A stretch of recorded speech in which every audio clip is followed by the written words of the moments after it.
नमस्कार, news India में आप सबका स्वागत है। मैं हूं आपके साथ प्रीति सिंह। उत्तर प्रदेश में जबरन धर्मांतरण पर एटीएस का एक्शन लगातार जारी है। एटीएस ने 2 मौलानाओं जहांगीर और उमर गौतम को लखनऊ स्थित एक बड़े मुस्लिम संस्थान से पकड़ा है। ये लोग बड़े पैमाने पर यूपी में हिंदुओं को बरगलाकर उनका धर्म परिवर्तन करा रहे थे। अब इस खुलासे के बाद प्रदेश में ऐसे मामलों पर सरकार सख्त रवैया अपना रही है। इसी कड़ी में कानपुर में भी धर्मांतरण का मामला सामने आया है, जहां पर बीते दिनों रहस्यमय ढंग से मूक बधिर आदित्य गुप्ता संदिग्ध परिस्थितियों में गायब हो गया और मंगलवार अचानक अब्दुल कादिर बनकर वापस लौट आया। उसके लौटने के बाद में धर्म परिवर्तन की बात निकलकर सामने आई। वहीं पूरे मामले में आदित्य के पिता ने बताया है कि वो मार्च में दिल्ली गया था, जिसके बाद में वो शुक्रवार 21 जून को वापस आया और उसका नाम अब्दुल कादिर हो गया। उसके धर्म परिवर्तन के बारे में घर से बरामद कन्वर्जन सर्टिफिकेट के माध्यम से जानकारी प्राप्त हुई है, जिसके बाद में उन्होंने पुलिस में सारे दस्तावेज देते हुए एफआईआर दर्ज कराई है। वहीं सूत्रों से मिली जानकारी के अनुसार उसे धर्म परिवर्तन के लिए नौकरी, मकान, शादी का झांसा दिया गया था, जिसके चलते उसने अपना धर्म परिवर्तित कर लिया। गौरतलब है कि गाजियाबाद में 1000 से ज्यादा हिंदुओं का धर्म परिवर्तन कराए जाने के एटीएस के खुलासे के बाद हड़कंप मचा हुआ है। साधु संतों की सबसे बड़ी संस्था अखिल भारतीय अखाड़ा परिषद में भी बड़े पैमाने पर स्नातियों के धर्मांतरण पर भी गहरी नाराजगी जाहिर की गई है और साथ ही सख्त कार्रवाई की मांग की गई। गाजियाबाद में आज लगभग 1000 हिंदू सनातन परंपरा के मानने वाले व्यक्तियों का कुछ मुसलमान के लोगों ने उन्हें लालच दे करके, पैसा दे करके धर्म परिवर्तन कराया। धर्म परिवर्तन का कानूनी बना हुआ है। यदि कोई ऐसा व्यक्ति पकड़ा जाता है, उसे सजा का प्राविधान है। लेकिन इस तरह घटनाएं जो घटित तो हो रही, इससे सिद्ध होता है कुछ कट्टरवादी मुसलमान, उनके धर्मगुरु मौलवी भारत का इस्लामीकरण करना चाहते हैं। इंटर पास किया था, इंटर पास करने के डीएवी कॉलेज में एडमिशन लिया था। इसके बाद लॉकडाउन में पेपर नहीं हुए थे, तब से वो उसमें माइंड वेस्ट हो गया। माइंड उसमें घर पर कैसे कहाँ चला गया? दिल्ली चला गया था। आपको बता के नहीं गया था, चला गया था। फिर जब वापस आया था, फिर ये 10 मार्च को लापता हो गया था। लापता हो गया तो उसके बाद क्या हुआ? हमने उसकी एफआईआर करा दी थी, कल्याणपुर थाने में उसकी दर्ज है। अभी जब घर में रहता है तो क्या मुस्लिम धर्म का पालन करता है कि क्या करता है? अभी कल आया है ना, अभी वो थका हुआ है, उससे ज़्यादा बात नहीं की। हाँ, मतलब पुलिस ने रेस्क्यू करा के लिया? हाँ, पुलिस ने छुड़वा करके? नहीं, सेल्फ आया है, अपने मन से आया है। तो ये कैसे पता चला कि उसका धर्म परिवर्तन हो गया? हमें नहीं पता चला। उसका जब कागज हमको घर पे मिला था बक्से में, तब मालूम हुआ था धर्म परिवर्तन करा। कागज में क्या लिखा है? कागज में उसने अपना नाम चेंज किया है। क्या नाम कर लिया? अब्दुल कादिर। मुझे जानकारी नहीं है, वीडियो कॉलिंग से, वीडियो कॉलिंग के जरिए। वीडियो कॉलिंग के जरिए लोगों ने संपर्क? हाँ, कौन आरोपी थे मुझे नहीं मालूम। तो ये बताइए, दिल्ली गया, दिल्ली कैसे चला गया? दिल्ली दोस्त से शादी बता कर गए, दोस्त शादी में जा रहे हैं। क्या कुछ पैसा आया था उसके लिए? हाँ, बैंक अकाउंट में कुछ पैसा आया था। धर्म परिवर्तन से जुड़े जो कागज हैं, उसमें कौन सा कागज आपको मिला और उसमें क्या लिखा हुआ? कन्वर्जन सर्टिफिकेट है जो मिला, उसमें हमारे बेटे का नाम बदल करके अब्दुल कादिर कर दिया गया। पुलिस ने आप लोगों को क्या बताया? पुलिस ने हमने उनको सारी सूचना एफआईआर दर्ज करा दी और सारे पेपर भी हमने उनको उपलब्ध करा दिए हैं। कार्रवाई चल रही है। तो आपको बता दें, धर्म परिवर्तन के मामले लगातार निकलकर सामने आ रहे हैं। उसके बाद में यूपी सीएम योगी आदित्यनाथ भी काफी एक्शन में नजर आ रहे हैं। उनकी ओर से साफ कह दिया गया कि इस मामले में जो भी लोग संलिप्त होंगे उनके खिलाफ में एनएसए के तहत कार्रवाई की जाएगी। और इसके बाद में एडीजी की ओर से प्रेस कॉन्फ्रेंस की गई। उनकी ओर से क्या कुछ कहा गया इस पूरे मामले को लेकर, सुनते हैं। उत्तर प्रदेश पुलिस के द्वारा जो धर्मांतरण का एक रैकेट का पर्दाफाश किया गया था, उसके क्रम में हम लोग उन 2 व्यक्तियों की पुलिस कस्टडी रिमांड के लिए हमने अप्लाई कर दिया है और इसके अतिरिक्त शासन से इन व्यक्तियों के खिलाफ तथा इस पूरे गैंग में इन्वॉल्व सभी व्यक्तियों के खिलाफ कड़ी से कड़ी कार्रवाई करने के निर्देश प्राप्त हुए हैं। इसके अंतर्गत जो अवैध रूप से अर्जित की गई संपत्ति है उसको गैंगस्टर के तहत कुर्क करने का तथा जो राष्ट्रीय सुरक्षा अधिनियम के तहत भी अगर अपराध बनता है तो उसमें भी स्थानीय प्रशासन इसमें डिसीजन लेगा। इसके अतिरिक्त अब इतने बड़े गैंग के पर्दाफाश होने के बाद काफ़ी सूचनाएं हमें जो विक्टिम लोग हैं उनके परिवारों से और कुछ सूचनाएं उनके अन्य स्रोतों से भी प्राप्त हो रहे हैं।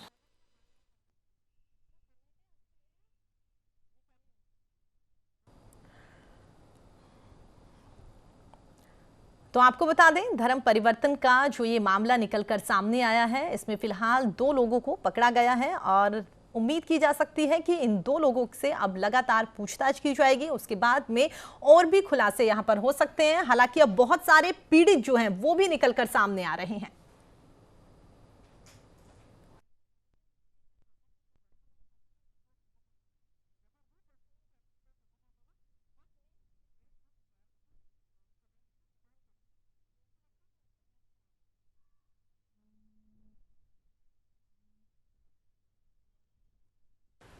तो आपको बता दें, धर्म परिवर्तन का जो मामला सामने आया है उसके बाद से यूपी सीएम योगी आदित्यनाथ काफी एक्शन मोड में नजर आ रहे हैं। उनकी ओर से साफ कह दिया गया है कि जो भी आरोपी होंगे, जो भी इस तरह के मामले में संलिप्त होंगे, इन सबके खिलाफ में एनएसए के तहत कार्रवाई की जाएगी। और इसी मुद्दे पर आज हम बातचीत करेंगे। तमाम मेहमान हमारे साथ जुड़ेंगे जिनसे चर्चा करेंगे। फिलहाल हमारे साथ जो मेहमान जुड़ गए हैं उनसे आपका तारुफ करवा देते हैं। तो हम आपको बता दें, वरिष्ठ पत्रकार शेखर आनंद त्रिवेदी जी हमारे साथ जुड़ गए हैं। आनंद जी, बहुत बहुत स्वागत है आपका न्यूज इंडिया पर। साथ ही हम आपको बता दें, सपा प्रवक्ता कपिल श्रीवास्तव जी हमारे साथ जुड़ गए हैं। कपिल श्रीवास्तव जी, आपका भी बहुत बहुत स्वागत है। साथ ही हम आपको बता दें, महंत तपस्वी छावनी के संत परम हंसदास जी हमारे साथ जुड़ गए हैं। परम हंसदास जी, आपका भी न्यूज इंडिया पर बहुत बहुत स्वागत है। सबसे पहले शेखर आनंद जी, आपके पास आना चाहूंगी। जिस तरीके से लगातार ये मामला निकलकर सामने आ रहा है और उसके बाद से कह सकते हैं कि और भी बहुत सारे ऐसे खुलासे हो सकते हैं, क्योंकि इन 2 लोगों को पकड़ा है, उसके बाद से तमाम पीड़ित लोग जो हैं वो सामने आ रहे हैं, उनके फैमिली मेंबर्स लगातार निकलकर सामने आ रहे हैं। लेकिन विपक्ष कह रहा है कि कहीं ना कहीं चुनाव जिस तरीके से आने वाले हैं उसकी वजह से ये मामले निकलकर सामने आ रहे हैं, या विपक्ष ये भी कह रहा है कि सरकार सही तरीके से काम करती, प्रशासन सही तरीके से काम करता तो धर्म परिवर्तन ही नहीं होता। आप इस पूरे मामले को कैसे देखते हैं शेखर आनंद जी?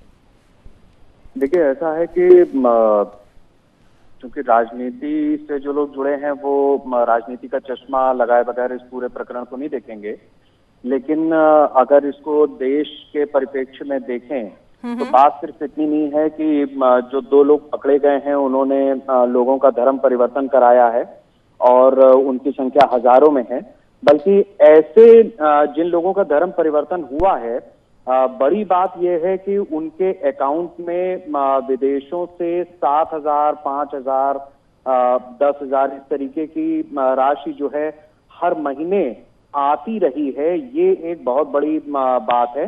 दूसरा, जो टारगेट जिन लोगों को किया गया वो मुंह को बधिर हैं, ना तो वो कुछ लोगों को बता सकते हैं, मतलब एविडेंस के लेवल पे अगर हम देखें तो वो शून्य हो जाएगा उस जगह पे। तो जाहिर सी बात है कि जो उनके फैमिली मेंबरान हैं वही लोग इस पूरी बात को आगे बढ़ा पाएंगे या अपनी बात को रख पाएंगे। अब सवाल ये है कि क्या ये धर्म परिवर्तन पिछले 4 साढ़े 4 साल से हो रहा था या इससे पहले से हो रहा था? तो ये गौर करने वाली बात है कि लंबे समय से ये संगठन सक्रिय है और जिस तरीके की स्थिति है इसको मुझे ऐसा लगता है कि चूंकि आईएसआई के इन्वॉल्वमेंट की पुख्ता जानकारियां लीड सामने हैं, इसलिए राजनीति से इतर भी इसको देखना पड़ेगा। ठीक है, कपिल श्रीवास्तव जी, शेखर आनंद जी हमारे साथ जुड़े हुए हैं। उन्होंने कहा कि राजनीति से ऊपर उठकर इस पूरे मामले को देखना होगा। जिस तरीके से अनुराग भदौरिया जी की ओर से कहा गया है कि धर्म परिवर्तन का जो ये मामला निकलकर सामने आया है, इससे पहले भी धर्म परिवर्तन हुआ करते थे, लेकिन उन्होंने कहा है कि जो कानून यहां पर यूपी सरकार लेकर आई थी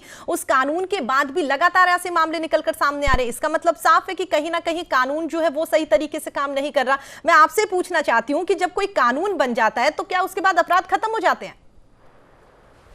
ये देखिए, कोई कानून अगर बन गया है तो उससे अपराध खत्म तो नहीं हो जाते हैं, लेकिन समाप्त प्राय करने के लिए ही कानून लाए जाते हैं। क्योंकि सभ्य समाज के अंदर अगर कानून का शासन नहीं है तो इसका मतलब ये है कि सरकार की और हमारी कार्यपालिका की हनक नहीं चल पा रही जी। ये बहुत सीधी सी स्थिति है, इसको लॉ एंड ऑर्डर का फेल्योर मानेंगे। क्योंकि अभी हाल में जिस तरीके का इन्होंने कानून लाया और फिर साथ ही साथ आप खुद इस बात को देख सकती है, बात को राजनीतिक एंगल से देखने के लिए जी। बात यह है कि वक्त काल और परिस्थितियां जो समसामयिक स्थितियां बनी हुई हैं, अगर उसमें कोई कुछ मामले इस तरह के उभर के अब अचानक सामने आ रहे हैं, जबकि लगभग चुनाव जो है सर पर आसन्न है और भारतीय जनता पार्टी पूर्ण तरीके से अपने आप को कोविड काल के पहले से ही उसने उत्तर प्रदेश चुनाव में अपने आप को झोंक दिया लोगों को कोविड के मुंह में डाल करके, तो आपको समझ में आना चाहिए कि ये चीजें अचानक कहां से ऊपर आ रही है। और अगर ये हो रही थी तो इसको होने कौन दे रहा था? भाई सरकार आपकी, शासन आपकी, प्रशासन आपकी, सारी एजेंसीज आपके पास है। अगर कोई धर्मांतरण विधि विरुद्ध तरीके से हो रहा है तो उसकी शक्ति होनी चाहिए थी, उसको रोका जाना चाहिए था, उस पर मुकदमे और संबंधित समुचित धाराओं में उस पर कार्रवाई होनी चाहिए थी, चाहे वो कोई भी करे। समाजवादी पार्टी किसी धर्म के का समर्थन नहीं करती है। समाजवादी पार्टी सभ्य समाज में कानून का समर्थन करती है। और हम तो इस बात को कहते हैं कि अगर ये सरकार जो है वो उसको लगाम लगाने में कामयाब नहीं हो रही है तो अपने कम से कम इस बात को मानना चाहिए कि वो विधि का शासन। ठीक है कपिल श्रीवास्तव जी, कुल मिलाकर आप ये कहना चाहते हैं कि वाकई आगामी विधानसभा चुनाव को लेकर जिस तरीके से रणनीति यहाँ पर बन रही है, ये एक बड़ी वजह मानी जा रही है कि इसी वक्त में इस तरीके से धर्म परिवर्तन के तमाम मामले निकलकर सामने आ रहे हैं। ठीक है कपिल जी, दोबारा आपका रुख करूंगी, चर्चा में आगे बढ़ते हैं। तो आपको बता दें 2 मेहमान हमारे साथ और जुड़ गए हैं। बीजेपी से हमारे साथ अमित तिवारी जी जुड़ गए हैं। अमित तिवारी जी, बहुत बहुत स्वागत है आपका न्यूज़ इंडिया पर। साथ ही हम आपको बता दें दलित मुस्लिम मोर्चा के अध्यक्ष सलाउद्दीन शिब्बू जी हमारे साथ जुड़ गए हैं। शिब्बू जी, आपका भी बहुत बहुत स्वागत है। जी शुक्रिया जी। जिस तरीके से कह सकते हैं कि वाकई ही लगातार ये मामला निकलकर सामने आ रहा है, संत परमहंस दास जी काफी देर से हमारे साथ जुड़े हुए हैं। आपने भी सुना किस तरीके से यहाँ पर शेखर आनंद जी की ओर से बात कही है, कपिल श्रीवास्तव जी की ओर से बात कही गई है। क्या लगता है आपको इस पूरे मामले को लेकर?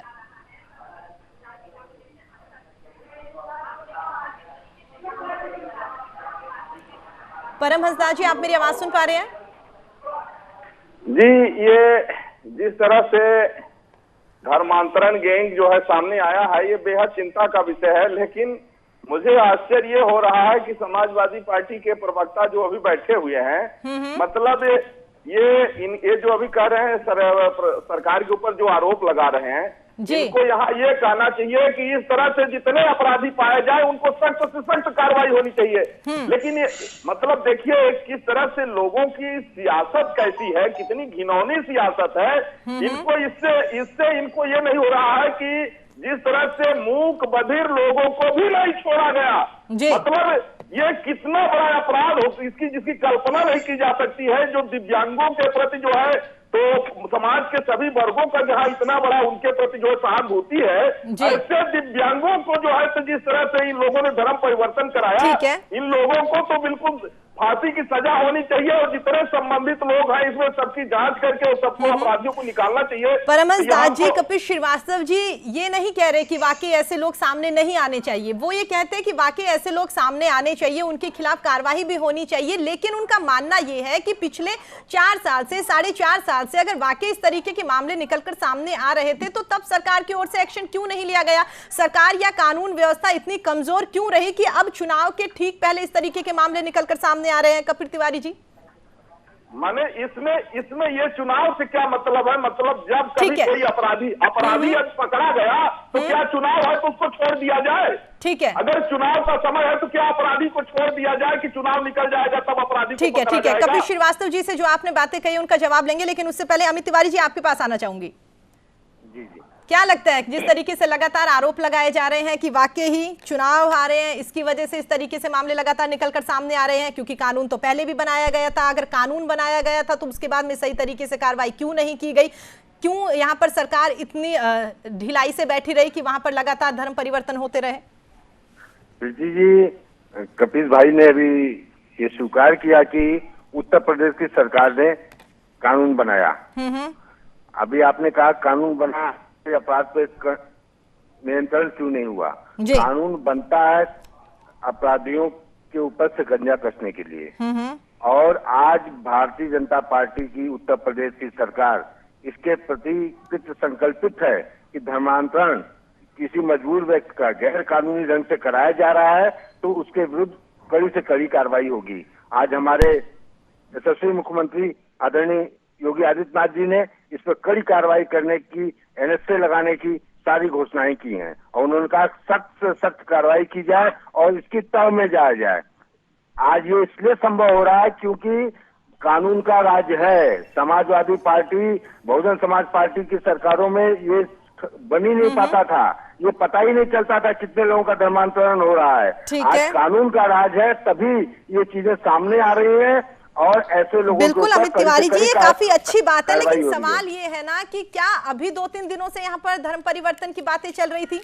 पहले से अगर चल रही थी तो तब सरकार कहाँ थी? तब सरकार की ओर से क्यों कोई एक्शन नहीं लिया गया, या कह सकते हैं कि प्रशासनिक अधिकारियों को क्यों नहीं पता चल पाया? ये सवाल लगातार विपक्ष यहाँ पर उठा रहा है। चर्चा में आगे बढ़ेंगे। सलाउद्दीन शिब्बू जी के पास जाना चाहूंगी, आऊंगी अमित जी आपके पास में। सलाउद्दीन शिब्बू जी, कैसे देखते हैं इस पूरे मामले को? देखिए, ये पूरा का पूरा मामला राजनीतिक है और उत्तर प्रदेश के जो आगामी चुनाव है उनको ध्यान में रख के गिरफ्तारी की गई है।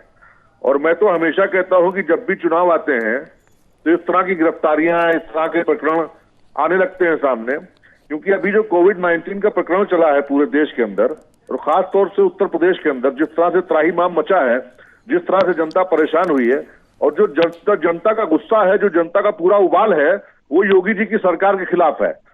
तो वो ये जानते हैं कि अगर इस तरह की हरकत नहीं करेंगे और फिर से एक बार कम्युनलिज्म की शराब नहीं पिलाएंगे तो कहीं ना कहीं उनको जीतना तो दूर, उनकी शायद एक सीट भी उत्तर प्रदेश विधानसभा में नहीं होगी। तो ये सीधा एक तरह का प्रयास है लोगों को ध्यान भटका के, उनको कम्युनलिज्म की शराब पिला के कम्युनलिज्म के नाम पे वोट लेने का एक बहुत बड़ा प्रयास है।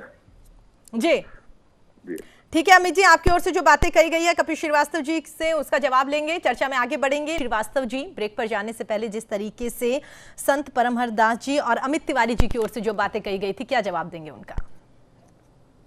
देखिए, जो हमारे धर्मगुरु बैठे हैं संत परमहंस दास जी श्रद्धेय जी, मैं एक बात कहना चाहता हूं, मैंने तो ऐसी कोई बात ही नहीं कही कि उन्होंने हमारे प्रवक्ता का नाम लेकर के उन्होंने समाजवादी पार्टी का जो मैंने पक्ष लिखा था, हमको लगता है एकदम उसका उल्टा रुख उन्होंने अख्तियार कर लिया। मैं तो मोहन जी से एक बात कहना चाहता हूं कि देखिए, किसी सरकार के साथ किसी को खड़े होने या ना खड़े होने की बात नहीं, ये जरूर है कि कानून के साथ सबको खड़ा होना है। अगर कानून के विरुद्ध कोई बात हो रही है तो वहां पे ऑब्जेक्शन सबको लेना चाहिए, चाहे आप धर्मगुरु हो या हम किसी राजनीतिक दल के प्रवक्ता हो, हम सभी देश के लिए काम करते हैं। आप जहां देश को आध्यात्मिक रूप से प्रकाशित करते हैं, वहीं हम लोग सेवा भाव के माध्यम से जन कल्याण का काम करते हैं। यही राजनीतिक दल का काम होता है। तो बहुत सीधी सी बात है महात्मा जी की मैं एक बात स्पष्ट रूप से आपको कहना चाहता हूं कि सारे कानून बने होने से काम नहीं चलता है। जो एजेंसीज लागू करती हैं, जैसे मान लीजिए पुलिस एनफोर्समेंट है या लोकल इंटेलिजेंस है, अगर इनकी फेल्योर नहीं रही होती तो इस तरीके का गलत काम कैसे हो जाता विधि विरुद्ध, जिसके लिए अब ये सख्त आदेश लेकर के आने की जरूरत पड़ रही है। मैं तो एक चीज कह रहा हूं कि अभी आपकी स्क्रीन पे डिस्प्ले हो रहा था कि 1000 से ज्यादा धर्मांतरण कराए गए, तो ये 1000 से ज्यादा के धर्मांतरण 4.5 साल में ही कराए गए होंगे, 2 दिन 3 दिन के अंदर नहीं होता। और अगर 4.5 साल तक कोई सरकार इसको चेकआउट नहीं कर पाई तो इससे बड़ी विफलता का कारण दूसरा कोई नहीं हो सकता है। ठीक है, मैं तो बहुत सीधी सी बात कर रहा हूं, मैं भारतीय जनता पार्टी की सरकार को नहीं कोस रहा, वो हमारी सरकार है। हम तो इस बात को सीधे से कह रहे हैं कि सरकार हमारी है, हम अपनी सरकार की कमियां निकाल रहे हैं। भारतीय जनता पार्टी की सरकार कभी नहीं हो सकती, किसी भी पार्टी की सरकार नहीं होती है। सरकार तो हम सभी की है, वो हमारे आदरणीय मुख्यमंत्री हैं, यशस्वी मुख्यमंत्री हैं, महंत आदित्यनाथ जी श्रद्धेय हैं, मेरे ही गोरखपुर शहर से। तो मैं तो सबसे बड़ी आपको एक बात कह रहा हूं कि देखिए, हम तो कानून के साथ खड़े हैं, कानून के साथ अगर सरकार नहीं खड़ी है तो आईना मुझे दिखाना पड़ेगा। अब ये बात अलग है कि आप पूर्वानुमान पहले से लगा के बैठे कि सपा का प्रवक्ता बैठा है तो वो धर्मांतरण के पक्ष में बोलेगा, तो ऐसा नहीं है। हम किसी भी गैर कानूनी चीजों के पक्ष में नहीं है। हाँ, लेकिन अगर आपने उसका सही इस्तेमाल नहीं किया है और कोई गलत व्यक्ति को आप पीड़ित कर रहे हैं तो बिल्कुल आवाज बुलंद करना एक राजनीतिक धर्म का काम होता है, राजनीतिक का धर्म है, वो भी हम उठाएंगे। लेकिन हम अभी कोई प्रश्न चिन्ह नहीं उठा रहे, अभी तो हम सिर्फ यही कह रहे हैं कि कानून को लागू करने में बहुत देरी हुई है और ये सरकार की विफलताओं की निशानी है कि अगर इस तरह के मामले सामने आ रहे। ठीक है, अमित तिवारी जी। देखिए, अभी वरिष्ठ पत्रकार महोदय शुरू में उन्होंने कहा कि ये देश के लिए चिंता की बात है और इसमें राजनीति नहीं होनी चाहिए, लेकिन समाजवादी पार्टी इसी राजनीति पे जीवित रहती है। आरोप लगाते हैं कि अमित तिवारी जी, कपिल श्रीवास्तव जी ने यही पूछा है कि 4-4.5 साल में सरकार क्या कर रही थी, क्योंकि जिस तरीके से उन्होंने कहा कि 1000 के आसपास लगातार, हर कोई यही कह रहा है, मीडिया भी लगातार यही बता रही है, यही जानकारी निकलकर भी सामने आई है कि 1000 के आसपास लोगों का धर्म परिवर्तन करवाया गया है। तो उनका सवाल यही है कि वो 1-2 दिन में हुआ है या वाकई ही 1000 व्यक्तियों तक पहुंचने में भी वक्त लगा होगा, उन्हें समझाने में भी वक्त लगा होगा, जिस तरीके से लगातार आरोप लग रहे हैं कि धर्म परिवर्तन करा। तो क्या अचानक 1-2 दिन में हो गया? और अगर 4 साल से था तो सरकार कहां थी अमित जी? प्रीति जी, मैं यही बात तो कह रहा हूँ कि पकड़े तो गए, आज कड़ी कार्रवाई की जा रही है, मुख्यमंत्री जी की पैनी नजर इस पूरे कार्रवाई इसकी तो हर कोई सराहना कर रहा है। नहीं, इससे पहले भी धर्मांतरण होते थे। तूने कानून बना था समाजवादी पार्टी की सरकार में। अच्छा, अगर आज हम इसको फेल्योर नहीं मानते हैं, आज हमारी एजेंसीज ने इसे पकड़ा है और इसकी गहनता तक जाएंगे, कहां से शुरुआत इसकी हुई थी, गहन पर जांच करते हुए इस पर कड़ी से कड़ी कार्रवाई होगी, जिससे कि आने वाले दिनों में जो लोग ऐसे धर्मांतरण के कार्यों में लगे हैं वो हिल जाए, उन्हें लगे कि कानून अपना कार्रवाई करेगा और कानून से बच के कोई जा नहीं सकता। और भारतीय जनता पार्टी की सरकार प्रदेश में है, भारतीय जनता पार्टी की सरकार किसी भी गैर कानूनी कार्य को नहीं करने देगी और धर्मांतरण का तो सवाल ही नहीं है। ठीक है, इस पे राजनीति नहीं होनी चाहिए प्रीति जी। ठीक है, सलाउद्दीन सुब्बू जी आपके पास आना चाहेंगे। जिस तरीके से अमित तिवारी जी कह रहे हैं कि पहले भी लगातार धर्मांतरण हुआ करते थे लेकिन लोग पकड़े नहीं जाते थे, एटलीस्ट अब लोग पकड़ में तो आ रहे हैं, बेशक 4 या 4.5 साल में पकड़ में आए, पर कम से कम यहाँ पर सरकार प्रशासन काम तो कर रही है। देखिए, ऐसा है, धर्म का संबंध आत्मा से है। धर्म कोई ऐसी चीज नहीं है जिसको किसी को जबरदस्ती ग्रहण कराया जा सके या त्याग कराया जा सके। धर्मांतरण कानून ही एक संकीर्ण मानसिकता के तहत लाया गया था। एक संकीर्ण मानसिकता के तहत खास तौर से उत्तर प्रदेश की जो माइनॉरिटी है, जो दबे कुचले लोग हैं, जो पिछड़े लोग हैं, जो अल्पसंख्यक लोग हैं, इन पर दबाव बनाने के लिए, इन पर अत्याचार करने के लिए इस कानून का उदय ही गलत हुआ था। 12 से 35 अनुच्छेद जो है भारतीय संविधान के, उसमें बहुत बड़ी चीज दी हुई है जी, फंडामेंटल राइट। फंडामेंटल राइट में दिया गया है कि कोई भी इंसान, कोई भी नागरिक अपनी इच्छा के अनुसार किसी भी धर्म को ग्रहण कर सकता है। ठीक है, धर्म के अनुसार पूरा पूजा पद्धति इबादत कर सकता है जी। तो किसी को जबरदस्ती धर्म ग्रहण कराना, किसी का त्याग कराना, ये सिर्फ आरोप है, ये पॉलिटिकल साजिश है। ये खास तौर से हिंदुस्तान की और नहीं, सलाउद्दीन जी, ऐसा नहीं है कि बहुत सारे, ठीक है, मैं आपकी बात मान लेती हूँ कि कुछ लोग ऐसे हो सकते हैं, लेकिन ऐसे नहीं है कि 1000 लोग हैं तो 1000 में से सारे लोग ही झूठे हैं। कुछ तो वाकई कह सकते हैं ना कि प्रशासनिक अधिकारियों ने जांच करी होगी, जांच में पाया होगा कि वाकई धर्म परिवर्तन करवाया गया। अभी तो ट्रायल का जांच होने दीजिए तो पता चलेगा, दूध का दूध पानी का पानी हो जाएगा। दुर्भाग्य है, ये दुर्भाग्य नहीं है, अभी आने दीजिए। अभी तो आपने पेपर में खबर छपवाई है जी, आज से अखबार भी आपका है, मीडिया भी आपकी है, सब कुछ आपका है, जो आप चाहते हैं वो छपवाते हैं, जिसको चाहते हैं। लेकिन जो पीड़ित लोग हैं सलाउद्दीन जी, देखिए ये तो गलत है ना, जो पीड़ित लोग हैं वो निकलकर सामने आ रहे हैं, वो तो मीडिया नहीं है, वो तो सरकार नहीं है। भाई अभी क्या पता पीड़ित जो सामने आए उनके पीछे किसकी साजिश है। अच्छा, अभी तो ये भी नहीं पता। तो कैसे भरोसा करेंगे आप? कब तक भरोसा कर लेंगे और कैसे भरोसा, कैसे यकीन दिलाएं आपको कि बाकी 1000 लोगों में 2-3 ही सही, पर 2-3 ऐसे लोग हैं जिनका वाकई धर्म परिवर्तन करवाया गया है। जांच हो और ट्रायल हो, अगर वाकई किसी ने जबरदस्ती किया तो उसके खिलाफ कार्रवाई होनी चाहिए। ठीक है, ठीक है सलाउद्दीन जी, इतना वक्त नहीं है वरना दोबारा आपके पास आती। शेखर आनंद जी, क्या कहेंगे? देखिए, ऐसा है कि जो धर्म परिवर्तन का मसला है वो भारत में आज से नहीं है, ये जमाने से इस तरीके की स्थितियां बनी हुई हैं। बहुत सारे राज्य ऐसे हैं, बहुत सारे इलाके ऐसे हैं जहां लगातार धर्म परिवर्तन होता है। अगर उत्तर प्रदेश की राजधानी लखनऊ की बात करेंगे तो मोहनलालगंज एक इलाका है, संसदीय क्षेत्र है, वहां पर ईसाई धर्म में बहुत बड़ी आबादी को परिवर्तित किया गया है। वहां चर्च है, इतवार के इतवार, ये सारे लोग जो परिवर्तित किए गए हैं दलित हैं। आप इस बात को समझिए। अभी क्या है कि ये चूंकि मुस्लिम पकड़ा गया है, इसलिए इस तरीके की बात हो रही है कि सांप्रदायिक हकीकत ये है कि हिंदुस्तान में लगातार ये स्थितियां आज से नहीं, सभी सरकारों में, और जब से हिंदुस्तान आजाद हुआ है तब से स्थितियां चल रही हैं। ये अलग बात है कि उस तरीके का कोई कानून या उस तरीके की कोई सजा देने की स्थिति, वो उतना सख्ती के साथ नहीं होता था। पकड़े हमेशा ये जाते थे। आप देखिए कई महिलाओं के केसेस ऐसे आते हैं जब ये होता है कि नकली नाम रख करके धर्म परिवर्तन से और फिर धोखा दिया और उसके 4 शादी है। तो ये सब वही सिस्टम है। इसमें जिस तरीके से ये रैकेट बना हुआ है, और ये मैं आपको बता दूं जो 1000 नाम वाली बात है, ये इनके पास डायरी बरामद हुई है, उसमें किन लोगों का धर्म परिवर्तन कराया गया, बाकायदा खाता वही बना हुआ है, क्योंकि ISI से हर महीने पैसा आ रहा था। इस बात को समझिए, हर महीने पैसा आ रहा था खाड़ी देशों से ISI के जरिए। और दूसरी चीज बिल्कुल शेखर जी, और कहीं ना कहीं कह सकते हैं कि वाकई अभी 4 साल से नहीं था, ये उससे पहले से चल रहा है, पकड़ा अब गया है।